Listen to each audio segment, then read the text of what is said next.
السلام علیکم ورحمۃ اللہ وبرکاتہ۔ ناظرین، آج 28 اکتوبر 2025 بروز منگل ہے۔ دوستو، الیکشن کمیشن ماننے کو تیار نہیں۔ چیف الیکشن کمشنر گیانیش کمار نے بتایا کہ پہلے مرحلے میں 12 ریاستوں میں ووٹر لسٹ پر خصوصی نظر ثانی ہوگی۔ یو پی، بنگال، تمل ناڈو، گجرات اور راجستھان جیسی اہم ریاستیں بھی شامل ہیں۔ بہار کے ایس آئی آر پر اپنی پیٹھ تھپتھپائی اور اپوزیشن پارٹیوں پر تنقیدیں۔ ملک گیر نظر ثانی کا یعنی ایس آئی آر کا آج سے آغاز، ووٹر لسٹ فریز کر دی گئی۔ ناظرین، یہ بہت ہی ضروری خبر ہے، ایک بڑی جانکاری ہے۔ تمام لوگوں سے گزارش ہے سبھی لوگوں تک اس بات کو پہنچائے اور اس ویڈیو کو زیادہ سے زیادہ شیئر کرے۔ ووٹر لسٹ پر نظر ثانی کی تمام تر مخالفتوں، پریشانیوں اور ذہنی اذیتوں کے باوجود الیکشن کمیشن آف انڈیا نے کسی بھی مخالفت یا رائے کو خاطر مبینہ لاتے ہوئے اور اپنی من مانی کرتے ہوئے اتر پردیش اور مغربی بنگال سمیت 12 ریاستوں میں یعنی 12 راجیوں میں آج منگل سے ایس آئی آر کا عمل شروع کرنے کا اعلان کر دیا ہے۔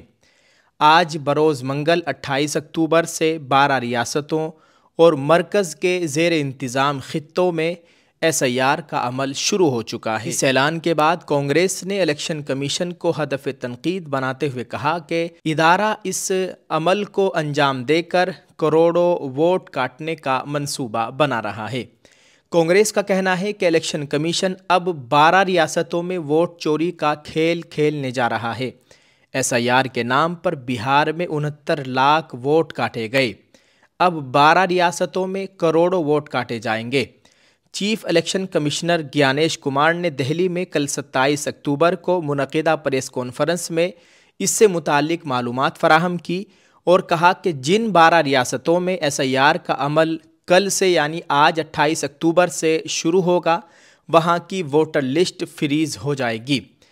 ناظرین، چیف الیکشن کمشنر گیانیش کمار نے بتایا کہ انہوں نے پریس کانفرنس میں بہار میں ایس آئی آر پر اپنی پیٹھ تھپتھپائی اور بتایا کہ ایس آئی آر کا پہلا مرحلہ بہار میں کامیابی کے ساتھ پورا ہوا، جبکہ اپوزیشن الیکشن کمیشن کے اوپر ایک بڑا الزام لگا رہا ہے کہ یہاں پر ووٹ چوری کی گئی ہے۔ اس کا کوئی خاطر خواہ جواب نہیں دیا گیا ہے۔ الیکشن کمیشن نے کہا اس لیے اب ہم دوسرے مرحلے کی جانب بڑھیں گے۔ دوسرے مرحلے میں 12 ریاستوں کی ووٹر لسٹ کی خصوصی گہری نظر ثانی کرائی جا رہی ہے۔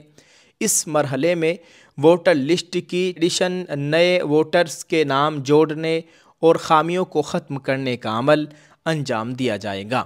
یہ عمل بھی بہار کی طرح ہی کیا جائے گا۔ دوسرے مرحلے میں جن 12 ریاستوں اور مرکز کے زیر انتظام خطوں میں ایس آئی آر کیا جائے گا ان کے نام ہے گجرات، کیرالہ، مدھیہ پردیش، اتر پردیش، راجستھان، مغربی بنگال، انڈمان نکوبار جزائر، گوا، پڈوچیری، چھتیس گڑھ، تمل ناڈو اور جزائر لکشدیپ شامل ہیں۔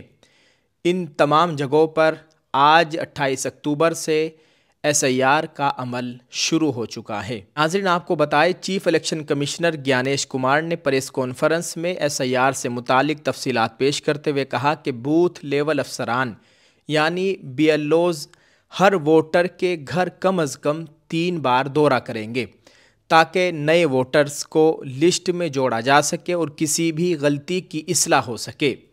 انہوں نے کہا کہ بی ایل او گھر گھر جا کر فارم 6 اور ڈکلیریشن فارم جمع کریں گے، نئے ووٹرز کو فارم بھرنے میں مدد کریں گے اور انہیں ای آر او یعنی الیکٹورل رجسٹریشن افسر یا اے ای آر او یعنی اسسٹنٹ الیکٹورل رجسٹریشن افسر کو سونپیں گے۔ گیانیش کمار کا کہنا تھا کہ دوسرے مرحلے کی ٹریننگ منگل سے یعنی آج سے شروع ہو جائے گی، جو کہ شروع ہو چکی ہے۔ سبھی چیف الیکٹورل افسران اور ضلع الیکٹورل افسران کو ہدایت دی گئی ہے کہ وہ آئندہ 2 دنوں کے اندر سیاسی پارٹیوں سے مل کر ایس آئی آر سے متعلق جانکاری کر دیں۔ چیف الیکشن کمشنر نے بتایا کہ یہ بھی ہدایت جاری کر دی گئی ہے کہ ووٹرز یعنی خصوصاً بزرگوں، بیماروں، معذوروں، غریب و کمزور طبقات کو کسی طرح کی پریشانی نہ ہو، اس کے لیے معاونین تعینات کیے جائیں گے۔ انہوں نے یہ بھی واضح کیا کہ کسی بھی پولنگ مرکز میں 1200 سے زیادہ ووٹرز نہیں ہوں گے۔ بہار کے ووٹرز کا شکریہ ادا کیا ہے الیکشن کمیشن آف انڈیا نے۔ دہلی میں منعقدہ پریس کانفرنس سے خطاب کرتے ہوئے چیف الیکشن کمشنر نے بہار میں ہونے والے SIR کا ذکر بھی کیا۔ انہوں نے کہا کہ میں بہار کے ووٹرز کو نیک خواہشات پیش کرتا ہوں اور 7 کروڑ سے زائد ووٹرز کو سلام کرتا ہوں جنہوں نے اس عمل میں سرگرم شراکت داری نبھائی اور اسے کامیاب بنایا۔ انہوں نے مزید کہا الیکشن کمیشن نے ملک کی تمام ریاستوں اور مرکز کے یعنی کیندر سرکار کے زیر انتظام خطوں کے الیکٹورل افسران سے ملاقات کر کے SIR سے متعلق تفصیلی تبادلہ خیال کیا ہے اور اب اس سلسلے میں پیش رفت کی جا رہی ہے۔ ناظرین، وہیں دوسری جانب آپ کو بتائیں کہ سماجوادی پارٹی یعنی SP کی رکن پارلیمنٹ ڈمپل یادو نے پیر کو کہا کہ الیکشن کمیشن کی جانب سے 12 ریاستوں میں SIR کرایا جانا ہندوستان کے جمہوری نظام کو کمزور کرنے کی کوشش ہے۔ مین پوری میں کارکنوں سے ملاقات کے بعد صحافیوں سے بات چیت میں انہوں نے کہا کہ اتنے برسوں سے انتخابات ہو رہے ہیں، کیا وہ سب غیر جمہوری تھے؟ اگر نہیں تو اب SIR کرانے کے پیچھے آخر ارادہ کیا ہے؟ یہ قدم جمہوری نظام کو کمزور کرنے کی کوشش ہے۔ محترمہ ڈمپل یادو نے الزام لگایا کہ بھارتیہ جنتا پارٹی جب جب اقتدار میں آتی ہے تب تب پلوامہ اور پہلگام جیسے واقعات ہوتے ہیں۔ انہوں نے کہا کہ حکومت آج تک اتنے بڑے واقعات کو انجام دینے والوں کو پکڑ نہیں پائی ہے۔ انہوں نے مزید کہا کہ پارلیمنٹ میں جموں کشمیر کو ریاست کا درجہ دینے کی بات کہنے والے BJP اپنے وعدے پر کھری نہیں اتری۔